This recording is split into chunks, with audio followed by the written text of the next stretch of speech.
Hello दोस्तों, स्वागत है आपका हमारे चैनल सक्सेस विथ मी में। आइए आज हम लोग, इससे पहले हम लोगों ने 19 आर्टिकल हम लोग देख चुके हैं, भाग 1 भी देख चुके हैं, भाग 2 भी देख चुके हैं और हम लोग का मूल अधिकार चल रहा है और हम लोग अनुच्छेद 20 पे हैं।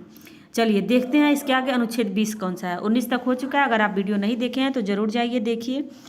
चलिए देखते हैं। अपराधों के लिए दोष सिद्धि के संबंध में संरक्षण अनुच्छेद 20 में है। अनुच्छेद 20 का संबंध इससे है कि राज्य किसी व्यक्ति को मनमाने तरीके से दंडित न कर सके। इसके 3 भाग हैं। मतलब जैसा चाहे वैसे लोग अपने मन से नियम कानून बना के दंडित न करें। तो वही जो है 20 में जो अपराध अगर कोई किया है तो उसके दोष सिद्धि के संबंध में संरक्षण दिया गया है। आइए अनुच्छेद 20(1) देखते हैं।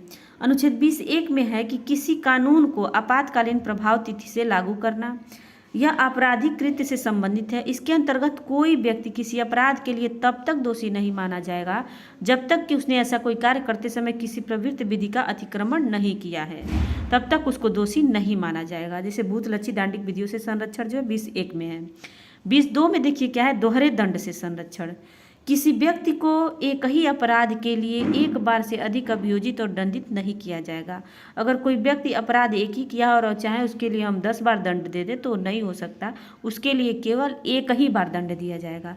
वह निषेध केवल न्यायिक दंड के संदर्भ में है। विभागीय व प्रशासनिक दंड दिया जा सकता है।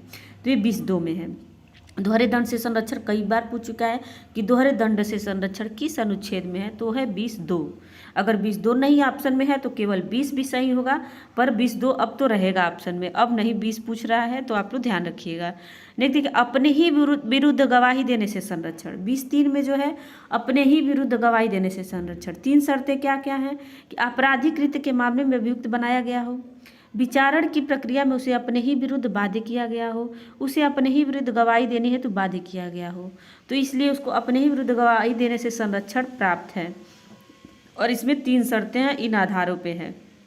अनुच्छेद 21 देखिए, प्राण एवं दैहिक स्वतंत्रता का संरक्षण इसमें है। अनुच्छेद 21 में कहा गया है कि किसी व्यक्ति को उसके प्राण एवं दैहिक स्वतंत्रता से विधि द्वारा स्थापित प्रक्रिया के अनुसार ही वंचित किया जा सकता है, अन्यथा नहीं। न्यायालय द्वारा AK गोपालन बनाम मद्रास राज्य 1950 के मामले में अनुच्छेद 21 में जीवन का अर्थ केवल जीवित रहने तक सीमित रखा गया है, लेकिन 1978 में जो है मेनका गांधी बना भारत संघ में इसको जो है अनुच्छेद 21 की व्यापकता को बढ़ाकर केवल जीवन का अर्थ जीवित रहने तक नहीं, मानवीय गरिमापूर्ण जीवन जीने का अधिकार माना गया है। साथ ही गोपनीयता का अधिकार, भोजन का अधिकार, रोजी रोटी का अधिकार, स्वच्छ पर्यावरण का अधिकार और आदि अनुच्छेद 21 में शामिल किए गए हैं। नेक्स्ट देखिए, मानवीय गरिमा के संदर्भ में 18वीं सदी के जर्मन दार्शनिक कांट का कथन निम्न प्रकार से है। हर चीज़ की या तो कीमत होती है या गरिमा। जिसकी कीमत होती है उसकी जगह उसके समतुल्य कोई दूसरी चीज़ रखी जा सकती है। उसके विपरीत जो तमाम कीमतों से ऊपर हो और जिसका कोई समतुल्य न हो उसकी गरिमा होती है। उपयुक्त कथन गरिमामय बर्ताव को नैतिकता से पेश आने के अर्थ से में संदर्भित करता है। नेक्स्ट देखिए, विधि द्वारा स्थापित प्रक्रिया और यथोचित विधि प्रक्रिया में क्या फ़र्क है। देखिए, इसमें ब्रिटिश संविधान की विशेषता है विधि द्वारा स्थापित प्रक्रिया में, और यथोचित विधि प्रक्रिया में अमेरिका संविधान की विशेषता है। इससे पहले हम लोगों ने इसमें देख चुके हैं विधि के समक्ष समता और विधि के समान संरक्षण के बारे में। इससे पहले भी हम लोग इसके अंतर देख चुके हैं। ब्रिटिश संविधान में संसद की सर्वोच्चता को स्वीकार किया गया है। देखिए, इस विधि द्वारा स्थापित प्रक्रिया में क्या किया गया है कि संविधान में संसद की सर्वोच्चता को स्वीकार किया गया है, और विधि प्रक्रिया में जो है अमेरिका में न्यायपालिका की सर्वोच्चता तत्सम्यक और उचित विधि को स्थान प्राप्त है। नेक्स्ट देखिए, संसद द्वारा पारित विधियों के औचित्य का निर्धारण करने की शक्ति वहाँ की न्यायपालिका को नहीं है। ठीक है। और इसमें देखिए, इसमें क्या है, यदि अमेरिकी विधानमंडल कोई ऐसी विधि का निर्माण करता है जो प्राकृतिक न्याय के सिद्धांतों के अनुसार औचित्यपूर्ण नहीं है तो अमेरिकी न्यायपालिका उस विधि को असंवैधानिक घोषित कर सकती है। ये न्यायपालिका इसमें नहीं कर सकती है, लेकिन इसमें असंवैधानिक घोषित कर सकती है। तो ब्रिटेन का ये शर्त है और ये अमेरिका का है। चलिए नेक्स्ट देखते हैं, अनुच्छेद 21 के संदर्भ में मतलब हाईकोर्ट और सुप्रीम कोर्ट के फैसले क्या क्या थे वो देखिए। पहले तो पी रथिनाथ बनाम भारत संघ 1994 के केस में आत्महत्या के अधिकार को मूल अधिकार स्वीकार कर लिया गया। ज्ञान कौर बनाम पंजाब राज्य 1996 के तहत आत्महत्या के अधिकार को मूल अधिकार स्वीकार नहीं किया गया, जीवन जीने पर जोर दिया गया। सुप्रीम कोर्ट द्वारा अरोड़ा रामचंद्र शानबाग बनाम भारत संघ 2011 मामले में निष्क्रिय इच्छा मृत्यु को स्वीकार किया गया था। इच्छा मृत्यु ये दया मृत्यु के दो प्रकार हैं, सक्रिय दया मृत्यु और निष्क्रिय दया मृत्यु। इसमें देखिए आईपीसी की धारा 306 किसी व्यक्ति के लिए ऐसे हालात पैदा करना जिसमें वो आत्महत्या को मजबूर हो जाए, यह गैर जमानती धारा है। इसके अंतर्गत दोषी व्यक्ति को 10 साल तक की सजा व जुर्माना हो सकता है। सेशन कोर्ट के ऊपरी अदालत में ही सुनवाई का अधिकार है। आईपीसी की धारा 307 किसी व्यक्ति पर हत्या के इरादे से चोट पहुंचाने पर केस दर्ज किया जाता है, यह भी गैर जमानती अपराध है और 10 साल की सजा व जुर्माना के साथ इसमें भी ऊपरी अदालत में ही सुनवाई का अधिकार है। नेक्स्ट देखिए आईपीसी की धारा 309 आत्महत्या का प्रयास करना दंडनीय अपराध है। 309 के तहत कि अगर आप आत्महत्या का प्रयास करते हैं तो अपराध है, दंडनीय अपराध है। 21 का देखिए, इसके तहत शिक्षा का अधिकार जोड़ा गया। राज्य 6 से 14 देखिए इसको 86वें संविधान संशोधन द्वारा जोड़ा गया था। 6 से 14 वर्ष के बच्चों को अनिवार्य निःशुल्क शिक्षा उस प्रक्रिया से देगा जो वह उचित समझे। इसको अभी मैंने बताया 86वें संविधान संशोधन अधिनियम 2002 के द्वारा इसे जोड़ा गया। नेक्स्ट देखिए कि देश में पहली बार नदी को मिला विधिक व्यक्ति का दर्जा। इसको देखिए ये भी इम्पॉर्टेंट है। उत्तराखंड हाईकोर्ट ने गंगा व यमुना को विधिक व्यक्ति की तरह अधिकार प्रदान किया है, अर्थात इन नदियों को विधिक व्यक्ति का दर्जा प्राप्त हो गया है। अब इन दोनों नदियों को क्षति पहुंचाना किसी इंसान को नुकसान पहुंचाने जैसा माना जाएगा।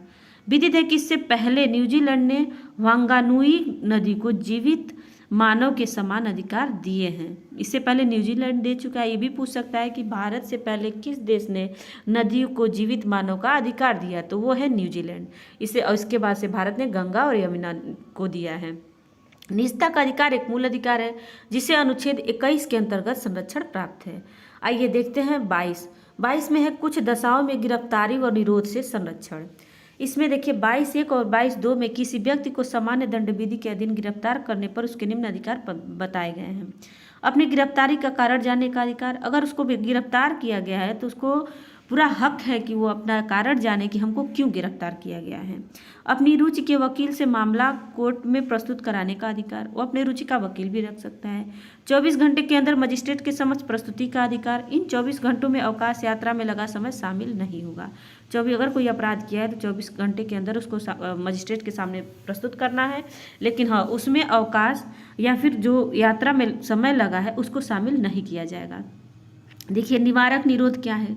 अपराध करने से पूर्व ही संदेह के आधार पर व्यक्ति को रोकना, गिरफ्तार करना। इसका उद्देश्य कानून व्यवस्था को क्षति से बचाना, अपराध को रोकना है। ये निवारक निरोध में आ जाता है। दंडात्मक निरोध में क्या है, किसी व्यक्ति द्वारा अपराध किए जाने व सिद्ध होने पर कारावास में रखा जाता है, उसे दंडात्मक निरोध कहा जाता है। शर्त देखिए, यह अधिकार विदेशी शत्रु व निवारक नज़रबंदी में गिरफ्तार व्यक्तियों को प्राप्त नहीं है। जो ऊपर दिया गया है कि जो आपका अनुच्छेद 22 में कि भारतीय व्यक्तियों को अधिकार है कि अगर उनको मतलब गिरफ्तार कर लिया जाता है तो उनको क्या क्या अधिकार मिले हैं, कि जैसे कि वो अपनी गिरफ्तारी का कारण जाने, अपनी रुचि से वकील रखे, 24 घंटे के अंदर मजिस्ट्रेट के सामने प्रस्तुत हो और उसमें यात्रा का समय नहीं जोड़ा जाएगा। लेकिन ये विदेशियों पर लागू नहीं होता है। ये विदेशी शत्रु निवारक नज़रबंदी में गिरफ्तार व्यक्तियों को प्राप्त नहीं है। टाडा, मीसा, पोटा, मकोका आदि निवारक नज़रबंदी के तहत आते हैं। भारत में इसके माध्यम से गिरफ्तार व्यक्ति को 3 माह से अधिक रखने हेतु सलाहकारी बोर्ड की सिफारिश जरूरी है। ऐसे व्यक्ति को मजिस्ट्रेट के समक्ष प्रस्तुत करना भी अनिवार्य नहीं है। सलाहकारी बोर्ड में उच्च न्यायालय के वर्तमान या भूतपूर्व न्यायाधीश, उच्च न्यायालय में न्यायाधीश बन सकने की अर्हता रखने वाले व्यक्ति शामिल होंगे। 44वें संविधान संशोधन 1978 द्वारा निरोध की अधिकता अवधि 3 महीने से घटाकर 2 महीने की गई है। पहले 3 महीने थी, अब 2 महीने कर दी गई है। निवारक निरोध विधियों का इतिहास क्या है ये देख लीजिए। पहले अनुच्छेद 22 में प्रदत्त अधिकार का प्रयोग करते हुए संसद ने निवारक निरोध से संबंधित कई कानून बनाए हैं, जिनका संक्षिप्त परिचय इस प्रकार है।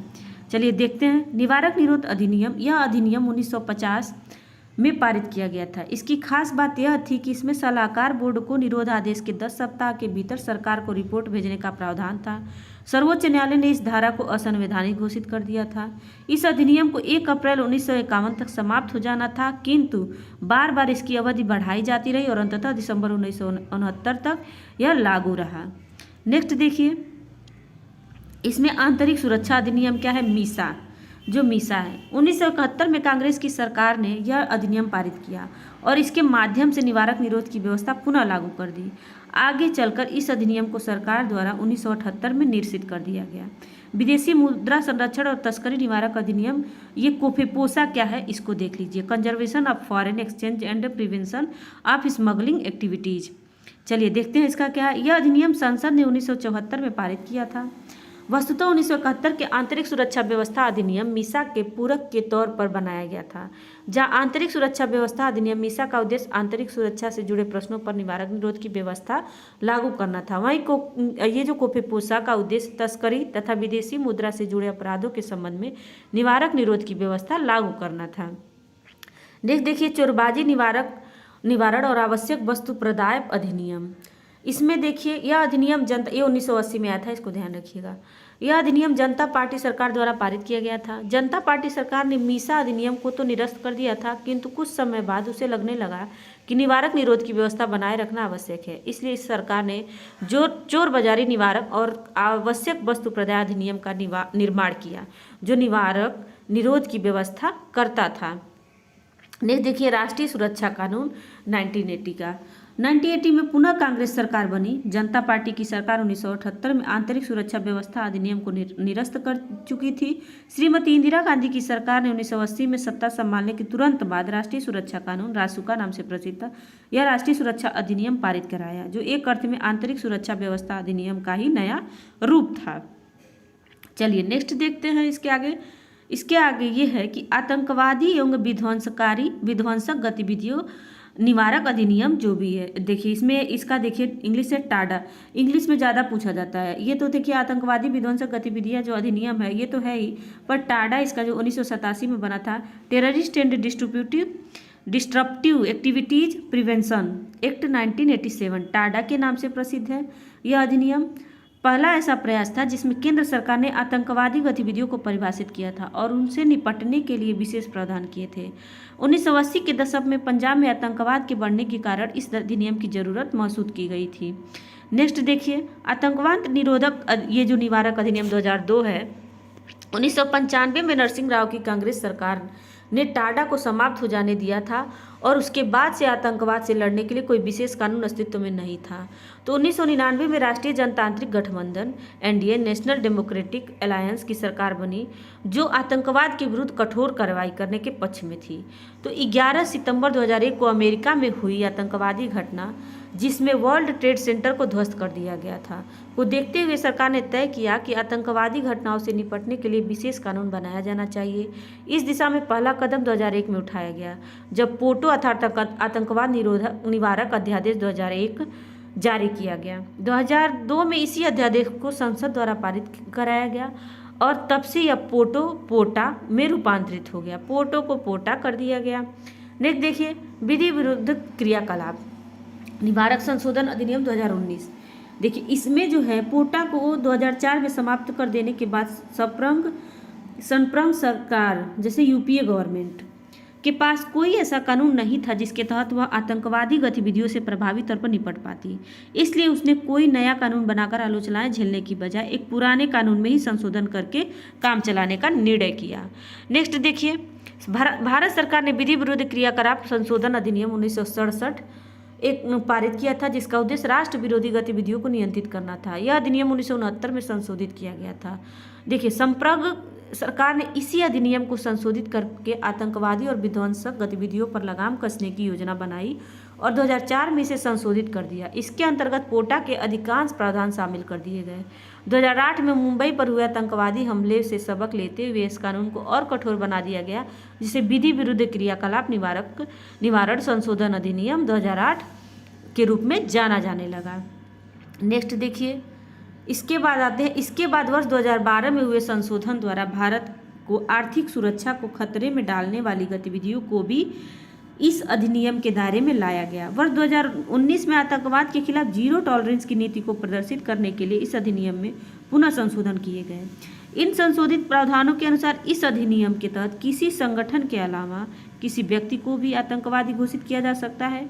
मतलब संगठन तो किया जा सकता है, प्लस मतलब व्यक्ति को भी आतंकवादी घोषित किया जा सकता है। संशोधित प्रावधानों के अनुसार राष्ट्रीय जांच एजेंसी एनआईए के इंस्पेक्टर या इससे ऊपर की रैंक के अधिकारी को जांच की शक्ति प्रदान की गई है।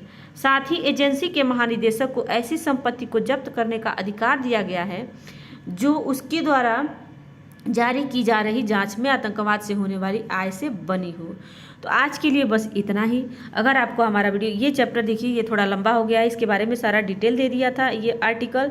तो अगर आपको हमारा वीडियो अच्छा लगा है तो हमारे चैनल को सब्सक्राइब करें, हमारे वीडियो को लाइक करें और कमेंट में ज़रूर बताएं कि आपको हमारा वीडियो कैसा लगा है। थैंक